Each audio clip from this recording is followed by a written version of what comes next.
Hello? Recorded na ba ito? Hello na. Congrats nga pala. 1 followers kami sa TikTok. Naalala ko lang na ikaw nga pala yung dahilan kung bakit ko sinulat yung kantang Bituin.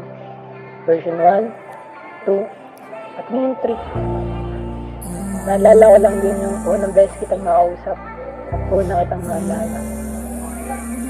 Nakakamiss din yung araw na yun. Pero ngayon, tayong dalawa, nagkakalimutan na. Parang kailan lang ika'y natagpuan, mag-isa sa dilim, agad tinabihan, agad nagpakilala, heaven nga pala. Para sa akin ay isa kang bituin, mahirap sungkitin, pero lahat gagawin para na makilala, para may makasama, lumaban sa dilim na di ko na rin kaya. Ito ako ngayon, nag-iisa, minamamasdan ng mga bituin sa kalawakan.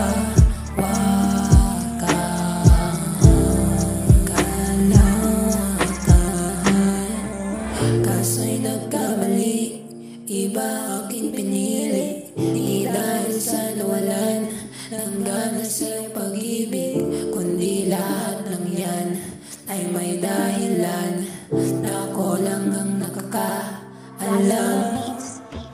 Teka lang, huminto, ano man makinig kaya dyan sa aking dahilan, di ko lang talaga magawang bitawan lang ang mga kong binuo sa iba.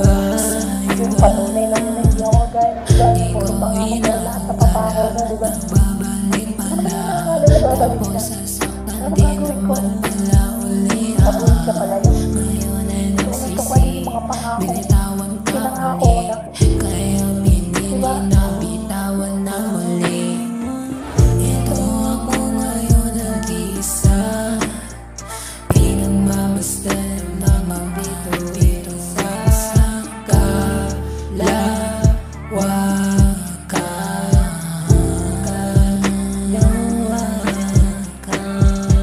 pasensya na ako na wala ng gana, pasensya na sa pagkakamali na di ko inaakala, nagawin ko din pala, kung alam ko din naman na ako'y masasaktan.